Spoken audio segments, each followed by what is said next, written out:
Welcome back to our second edition of African Brilliance, where we change the narrative of Africa, shedding light on African possibilities. A platform where we celebrate those who have dared to dream of better Africa and inspiring the future generations of achievers. If you haven't subscribed, please do so. It's free and help us reach 1K this week. You probably know the famous slogan,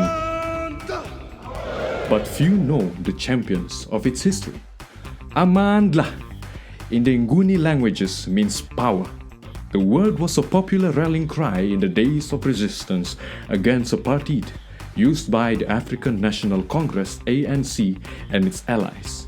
Let's get into one of the stories behind the champions of ANC's popularity. Her Excellency, Dr Nkosazana Clarice Dlamini-Zuma. Her Excellency, Dr Nkosazana, is a trailblazer in the upliftment and empowerment of women across the continent of Africa. Her formidable career as a medical doctor, activist, and politician spans over several decades, beginning in the time where women's career expectations did not go beyond domestic work. This is the story of Dr Nkosazana Clarice Dlamini-Zuma. Dr Nkosazana Dlamini, sometimes referred by her initials NDZ, was born on 27 January 1949, the eldest of 8 siblings. She finished her high school at Amanzimtoti Training College in 1967 and soon after took a 4-year gap and later proceeded to the University of Zululand in 1971, where she obtained her Bachelor of Science degree in Zoology and Botany. She then went ahead to study medicine at the University of Natal. It was during her days at the University of Natal that her careers in politics began. Dr Nkosazana became an active underground member of the African National Party, ANC. She was also a member of the South African Students' Organization, the organization for which she was elected Deputy President in 1976. Unfortunately, in 1976, she had to flee into exile in the UK, where she also completed her medical studies at the University of Bristol in 1978. She also obtained a diploma in tropical child health at the School of Tropical Medicine of Liverpool University in 1985. Throughout the years, Dr Nkosazana has held several positions, such in 1972, she served as a research technician to the Professor Adams Medical School, University of Natal. In 1976, she was the Vice President of the South African Students' Organization. She was the chairperson of the ANC Youth Section in Great Britain between 1977 and 1978. Between 1978 to 1979, she worked as house officer in the Department of Surgery at Franchise Hospital, Bristol, England. She also served as Vice Chairperson of the Regional Political Committee of the ANC in Great Britain between 1979 and 1980.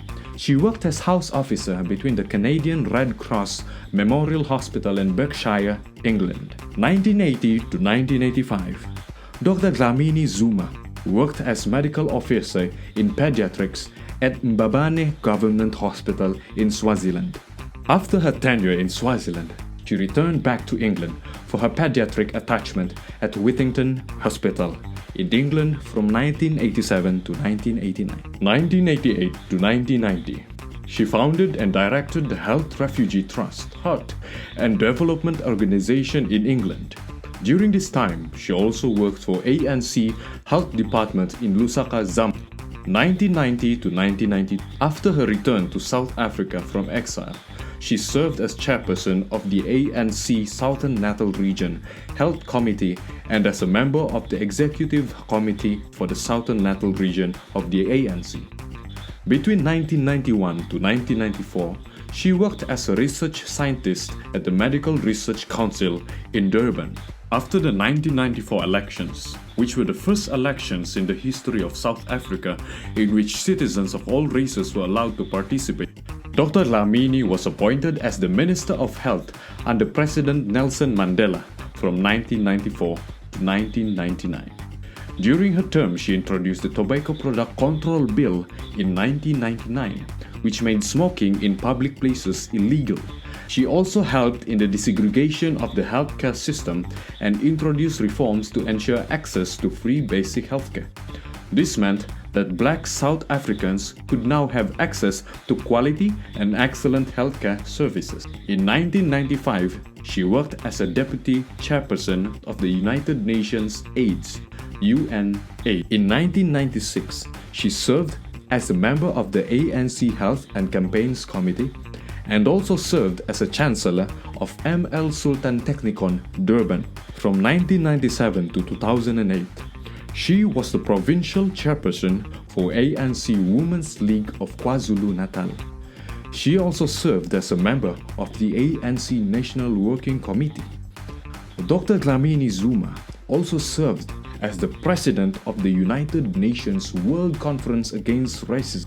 She also served as president of the Ministers' Council for the United Nations World Summit on Sustainable Development and led a number of peace initiatives to DRC, Comoros, Lesotho, and many others. In July of 2012, Dr. Dlamini became the first woman to be a chairperson for African Union Commission elected by the heads of state in Addis Ababa, Ethiopia. This was such an achievement in the sense that a woman became chair of African Union. In 2013, the South African government conferred the Order of Luthuli Award in gold to Dr. Dlamini for her contribution to the liberation struggle in South Africa. In 2017, she contested for the office of President of South Africa.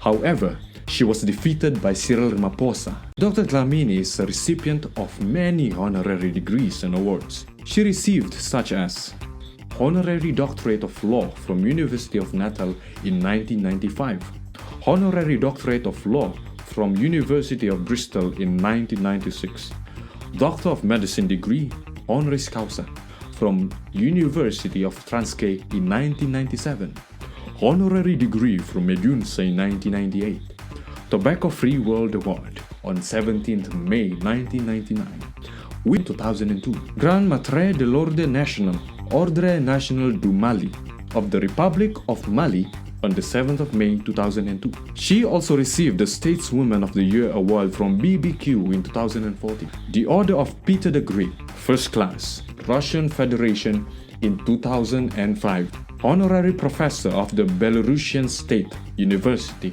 in 2007, Huésped Ilustre de la Ciudad de La Habana, Illustrious Guest of Havana City, Decoration in Cuba, Huésped Ilustre de la Ciudad de la Santiago, Illustrious Guest of Santiago, Decoration, Chile, just to name a few. Dr. Dlamini is an advocate for African women empowerment. She is an excellent example of what many African women is capable of achieving through hard work and determination. Being born in an era where black women could only dream of at least graduating high school, she has by far exceeded all odds. According to Dr. Dlamini, there can be no development of Africa as long as women are left behind, since they represent half of the continent's population. She also encouraged African states to work towards increasing women's access to land, finance, and encouraging participation in politics. There is no success story without failures. Every successful person in any field has in one way or another encountered failure.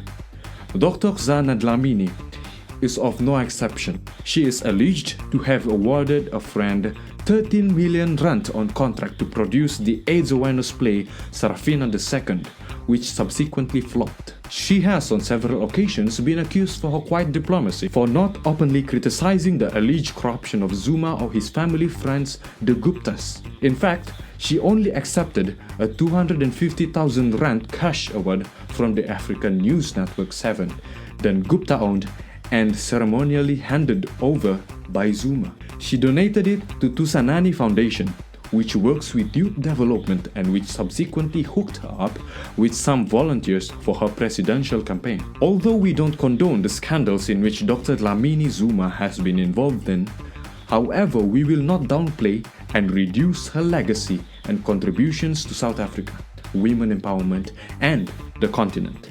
She has proved beyond doubt that she is a visionary and fierce woman. Her level of boldness, self-belief, and courage that propelled her to take giant strides is worth emulating, and it's commendable. Lesson to be learned by young women from Dr. Dlamini's life is that it's possible to attain anything in life as long as you're hardworking and determined. For a woman, anything is possible when you're willing to succeed and make your mark in the world. To lead in any field does not require you to be a man. Women can do what men can do, as long as you're filling the missing link with the unique attributes of a woman, not forcing to be like a man. Sometimes, the cost of what you pursue can come at a high price. At one point, Dr. Nkosazana had to flee South Africa because of the work she was doing as an activist for the ANC. From this, we can learn that fighting for cause can sometimes create enemies that can only be appeased by your death. Young activists should know that fighting for other people's freedom and rights might mean the end of your life. Therefore, you should brace yourself for such reality. Our hope is that Dr. Nkosazana's life can inspire others, especially young women, to aim to be bold and never let any circumstances limit their capability. Dr. Nkosazana's life is an exhibit of what African women are capable of with hard work and determination. Thank you for watching our second edition of African Brilliance, bringing Africa to the world, decolonizing the minds of young Africans, changing the narrative of Africa.